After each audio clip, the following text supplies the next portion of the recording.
안녕하세요. 오늘 우리가 함께 깊이 들여다볼 주제는 바로 태완이법입니다. 당신이 공유해 주신 자료는 한 어린 생명의 비극적인 죽음에서 시작해서요. 대한민국 살인죄 공소시효 폐지라는 그 역사적 변화까지 이어진 과정을 담고 있습니다. 네, 맞습니다. 이 자료들을 바탕으로 해서 김태환 군 사건이라는 너무나 가슴 아픈 이야기하고 또 정의를 향한 한 가족의 그 16년에 걸친 싸움, 그리고 그 외침이 어떻게 보면 거대한 법의 벽을 움직였는지 좀 자세히 살펴볼 겁니다. 이게 단순히 법조항 하나 바뀐 그런 사건이 아니고요. 지연된 정의가 어떻게 보면 사회 전체의 정의라는 그런 새로운 의미로 다시 태어났는지 그 궤적을 한번 따라가 보려고 합니다. 네. 오늘 우리의 목표는 이 사건의 전말부터 시작해서 또 수사 과정에서 드러난 문제점들, 그리고 태완이법, 이게 탄생하게 된 배경, 그리고 그 법이 오늘날 우리에게 남긴 의미까지 좀 명확하게 이해하는 것입니다. 그럼 바로 이야기 속으로 들어가 볼까요? 시간은 1999년 5월 20일입니다. 대구의 한 골목길에서 시작되는데요. 그때 당시 6살이던 김태환 군이 피아노 학원으로 가던 길이었죠. 그때 누군가 다가와서 아이의 입을 강제로 벌리고 액체를 부었습니다. 그게 황산이었어요. 네. 이게 뭐 단순한 상해나 위협 이런 목적이었다고 보기는 좀 어렵습니다. 검은 비닐봉지에 황산을 담아와서 입에 직접 쏟아부은 행위는요. 피해 아동에게 정말 최대한의 고통을 주고 동시에 목소리마저 빼앗으려고 한 거죠. 이건 명백한 살해, 그리고 악의를 보여주는 겁니다. 전신의 한 40에서 45%에 달하는 3도 화상이었고 두 눈은 실명했고요. 식도와 기도는 녹아내렸습니다. 당시 의료진조차도 생존 가능성을 5% 미만으로 봤을 정도였으니까요. 5%요? 네, 이건 뭐 불특정 다수를 향한 그런 묻지마 범죄하고는 질적으로 다릅니다. 피해자를 명확히 인지하고 아주 극도의 고통을 가하려고 했던, 뭐랄까, 계획된 범죄의 성격이 아주 강하게 드러나는 대목이라고 할 수 있죠. 상상조차 힘든 그런 고통 속에서도 태완 군은 기적적으로 49일을 버텨냈습니다. 그 작은 몸으로요. 병상에서 엄마, 나 살 수 있어요? 나 학교 가야 하는데? 이렇게 물었다는 어머니 증언을 보면 정말 가슴이 먹먹해집니다. 죽기 싫다, 살고 싶다. 이 아이의 마지막 외침은 이 사건이 가진 비극의 무게를 뭐랄까 고스란히 느끼게 하죠. 네. 하지만 안타깝게도 1999년 7월 8일 태환 군은 결국 폐혈증으로 세상을 떠나고 말아요. 그런데 이 49일이요. 단순히 고통의 시간만은 아니었습니다. 훗날 범인을 특정할 수 있는 그 유일한 직접 증언을 남긴 시간이기도 했고요.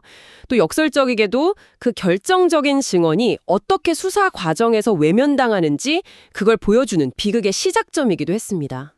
바로 이 지점에서 정말 답답하고 안타까운 상황이 펼쳐집니다. 사건 해결의 열쇠가 될 수도 있었던 증언이 있었는데 말이죠. 네. 태완 군이 병상에서 자신을 공격한 사람으로 이웃에 살던 치킨집 아저씨 A씨를 지목했다고요. 네, 목소리를 기억한 거죠. 얼굴을 본 건 아니지만 그 사람 목소리를 똑똑히 기억해낸 겁니다. 어머니 박정숙 씨는 아들이 사건 직후부터 의식이 명료했고 진술의 일관성이 있었다고 계속 강조하셨죠. 게다가 당시 현장에 같이 있었던 태완 군의 청각장애인 B군, 이 친구 역시 수아랑 그림으로 같은 사람, 바로 그 A씨를 가해자로 지목했습니다. 네, 그러니까 두 명의 아이가 일관되게 한 사람을 지목한 거죠. 그런데 수사기관은 이 결정적인 증언들의 가치를 사실상 인정하지 않았습니다. 6살 아이의 진술, 그것도 이제 극심한 고통을 겪고 있는 아이 진술은 신빙성에 떨어진다고 봤고. 잠시만요. 근데 어머니는 아이 정신이 명료했고 진술도 일관됐다고 했는데 단지 나이가 어리고 아프다는 이유만으로 그렇게 쉽게 배척될 수 있었던 건가요? 그 당시에 수사 관행이나 인식이 지금하고는 많이 달랐던 걸까요? 바로 그 지점이 핵심입니다. 네, 당시 수사기관의 판단에는 좀 명백한 편견이 작용한 거죠. 특히 그 청각장애가 있던 친구 B군의 증언은 지능이 낮을 것이라는 그런 선입견에 기반해서 신빙성을 거의 인정하지 않았어요.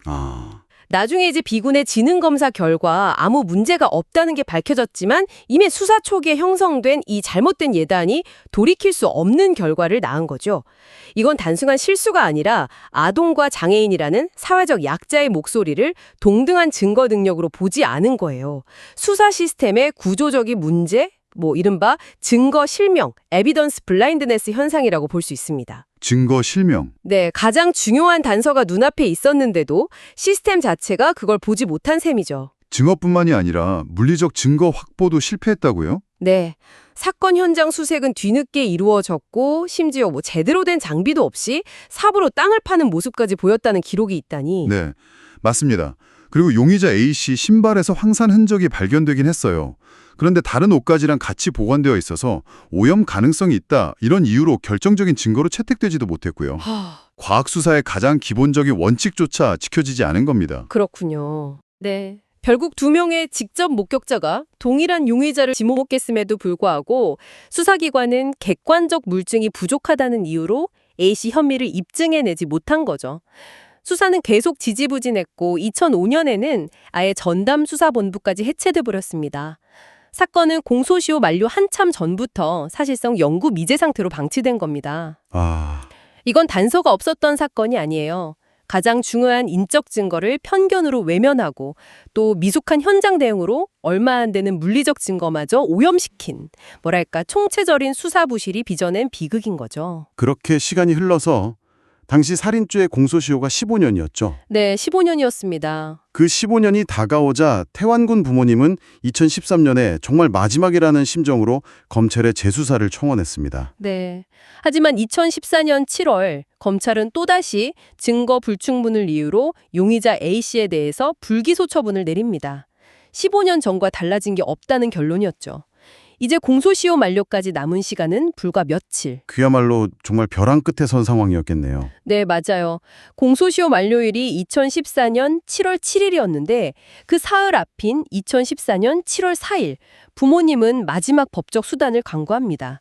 검찰의 불기소 처분이 과연 타당했는지 법원이 직접 판단해달라면서 고등법원에 재정신청, 자대산 신청을 제기한 거죠. 재정신청이요? 네. 재정신청은 검사의 불기소 결정에 불복한 고소인이다 고발인이 법원에 그 결정에 당부를 묻는 거고요. 법원이 타당하다고 판단하면 직접 공소제기 명령을 내릴 수 있도록 하는 제도입니다. 이 신청이 접수되면서 일단 공소시효의 진행은 잠시 멈추게 됩니다. 그러면 한 가닥 희망이 생긴 거군요. 하지만 결과는? 안타깝게도 고등법원은 재정신청을 기각했고요. 가족들은 여기에 불복해서 대법원에 재항고했습니다. 그리고 2015년 7월 10일 대한민국 대법원은 이 재항고마저 최종적으로 기각합니다.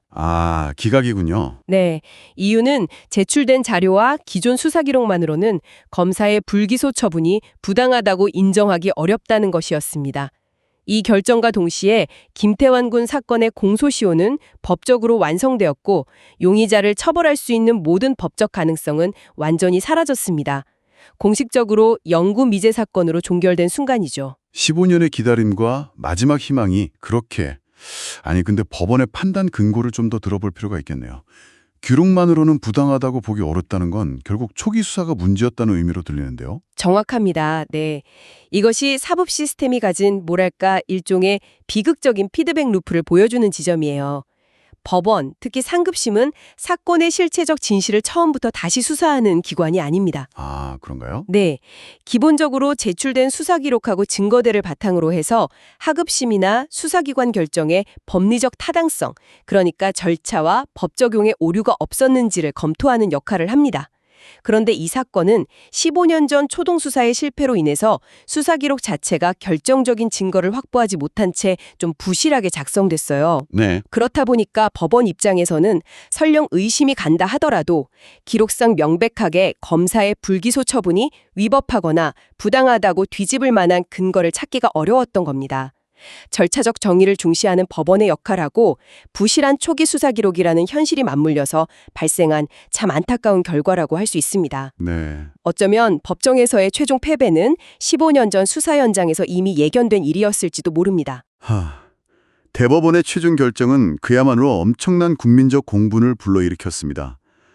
한 아이의 너무나 억울한 죽음 앞에서 범인을 잡기는커녕 제대로 된 진상 규명조차 하지 못하고 시간의 벽 뒤로 사건을 묻어버리는 사법 시스템의 모습에 많은 사람들이 분노하고 허탈해했죠. 그리고 이 분노는 자연스럽게 살인 같은 이런 반인륜적 중범죄에 공소시효라는 시간 제한을 두는 것 자체가 과연 옳은가 하는 근본적인 질문으로 이어졌습니다. 네, 맞아요. 이 거대한 사회적 공감대가 강력한 정치적 동력이 됐고요. 놀라울 정도로 신속한 입법 움직임으로 나타났습니다. 태완입법으로 불리게 된 형사소송법 개정안은 대법원 결정이 나온 지 불과 열흘 남짓 만인 2015년 7월 21일에 국회 법사위를 통과했고요. 사회 뒤인 7월 24일 국회 본회의에서 재석 203명 중에 찬성 199표, 기권 4표 이런 압도적인 지지로 가결됐습니다. 반대표는 단 한 표도 없었죠. 와, 199표 찬성. 네, 사회적 요구가 얼마나 강렬했는지를 보여주는 대목입니다. 그렇게 빠르게 통과된 개정법의 핵심 내용은 무엇인가요? 개정된 형사소송법 제253조의 2는 명확하게 선언합니다. 사람을 살해한 범죄, 종범은 제외한다. 로 사형에 해당하는 범죄에 대하여는 제249조부터 제253조까지에 규정된 공소시효를 적용하지 아니한다. 즉, 법정 최고형이 사형인 살인죄에 대해서는 공소시효를 완전히 폐지한 겁니다. 완전히 폐지. 네, 대한민국에서 살인범은 더 이상 시간 뒤에 숨어서 처벌을 피할 수 없게 된 그야말로 역사적인 전환점이었습니다. 그런데 사형에 해당하는 살인죄라고 딱 특정했군요. 그럼 모든 종류의 살인사건의 공소시효가 없어진 건 아니라는 의미인가요? 네, 그렇습니다. 바로 이 점이 태완입법이 가진 한계이기도 하고 또 비극적 사건에 대한 어떤 반응적 입법의 특징을 보여주는 부분이기도 합니다. 입법 논의 과정에서 당초에는 강간치사, 폭행치사, 상해치사처럼 결과적으로 사망에 이르게 한 다른 유형의 범죄들도 공소시효 폐지 대상에 포함시키자는 의견이 있었어요. 네네. 하지만 최종적으로는 법정형이 사형으로 규정된 가장 중대하고 상징적인 형태의 살인죄에만 적용하는 것으로 범위가 좀 축소되었습니다. 다른 범죄들은 각 개별법 체계 안에서 추가적인 논의가 필요하다, 이런 이유였죠.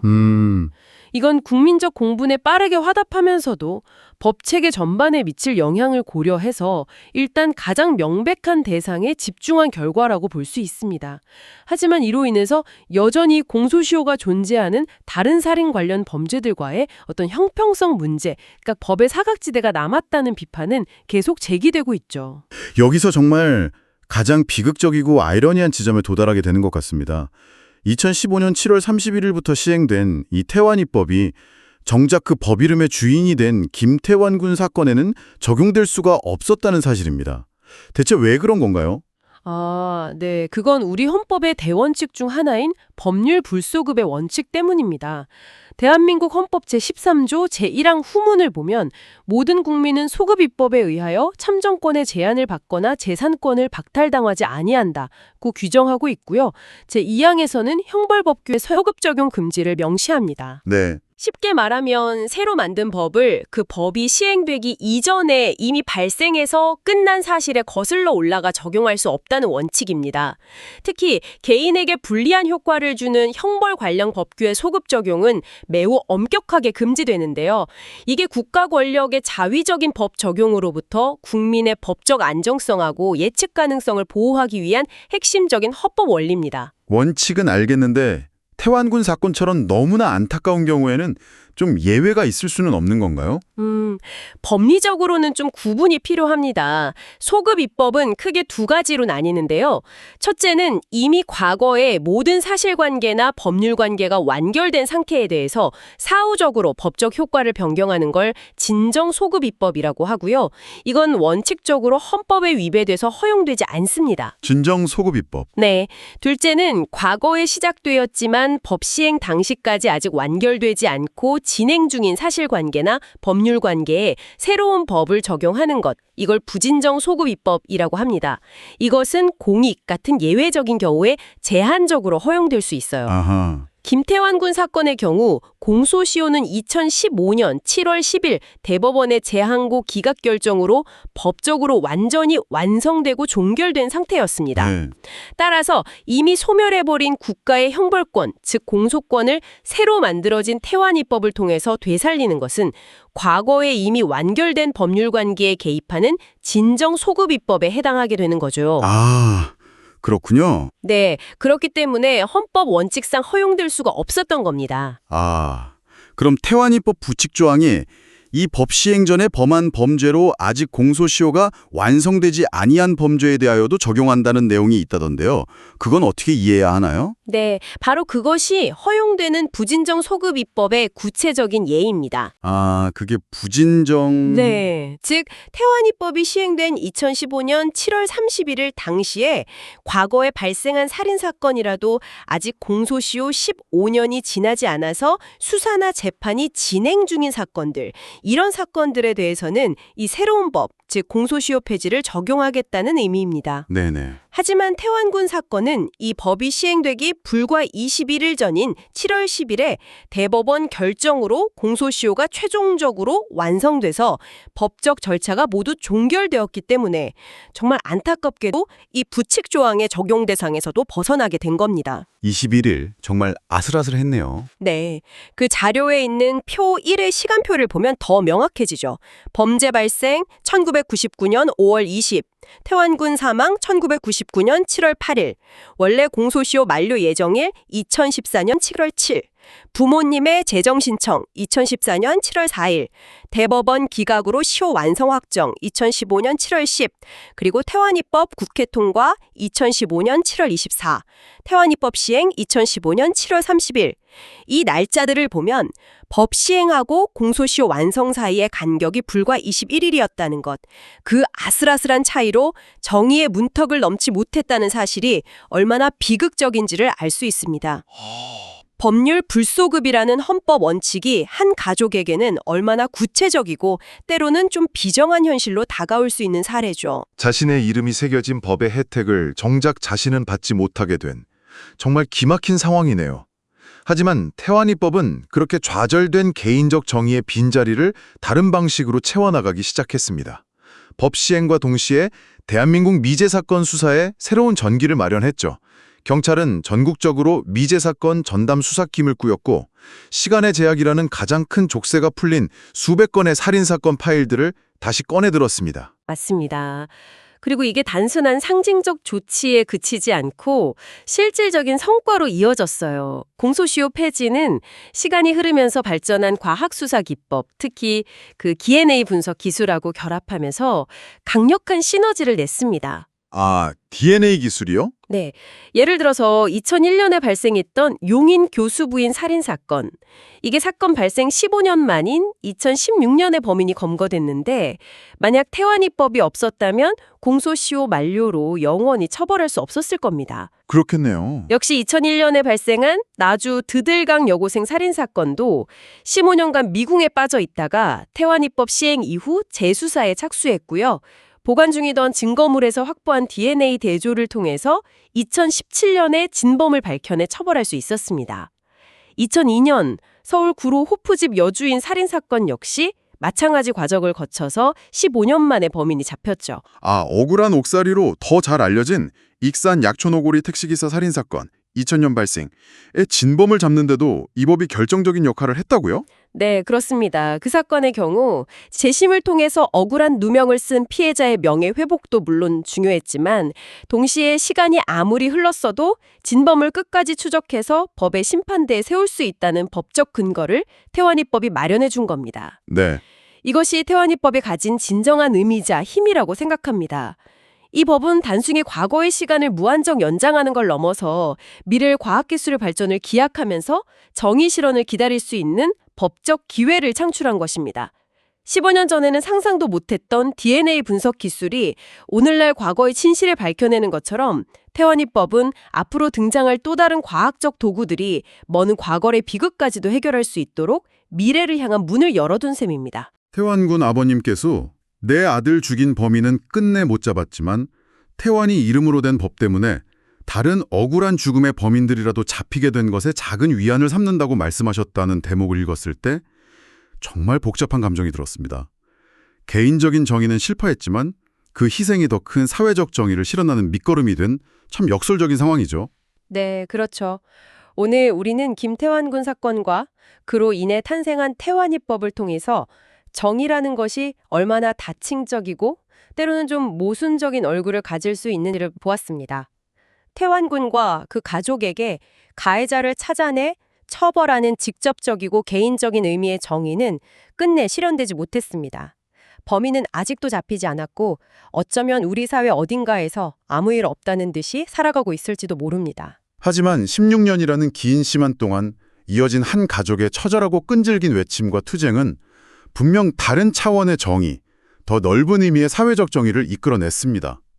이들의 싸움은 대한민국 사법 시스템이 가진 문제점과 한계를 사회 전체에 고발했고 마침내 살인자는 결코 시간을 방패 삼아 숨을 수 없다는 강력한 사회적 합의를 법으로 명문화했습니다. 그 결과 이제 대한민국에서 어떤 살인범도 시계의 초침 뒤에 숨어서 영원히 심판을 피할 수는 없게 되었죠. 네.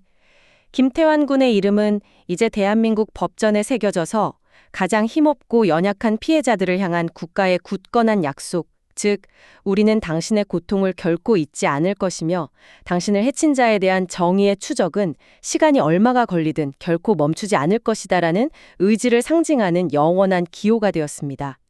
한 아이의 비극적인 죽음이 시간을 넘어서 미래의 수많은 잠재적 피해자들을 보호하고 또 다른 억울한 죽음의 진실을 밝혀낼 정의의 씨앗이 된 것입니다. 네, 이것이 바로 비극 속에서 피어난 지연되었지만 끝내 다른 방식으로 제정이 된 하나의 소중한 정의라고 할 수 있을 것입니다. 자, 이제 당신에게 마지막으로 질문 하나를 던져보며 마무리할까 합니다. 이 사건이 우리에게 보여준 시간의 제약이라는 문제, 그리고 아동이나 장애인 같은 사회적 약자의 목소리를 동등하게 듣지 못했던 시스템적 편견의 문제는 비단 형사사법 영역에만 국한된 이야기일까요? 어쩌면 우리 사회의 또 다른 어떤 영역에서 우리는 여전히 시간의 벽에 부딪히거나 보이지 않는 편견에 가로막혀 중요한 가치를 놓치고 있지는 않은지 한 번쯤 생각해 보시는 건 어떨까 합니다.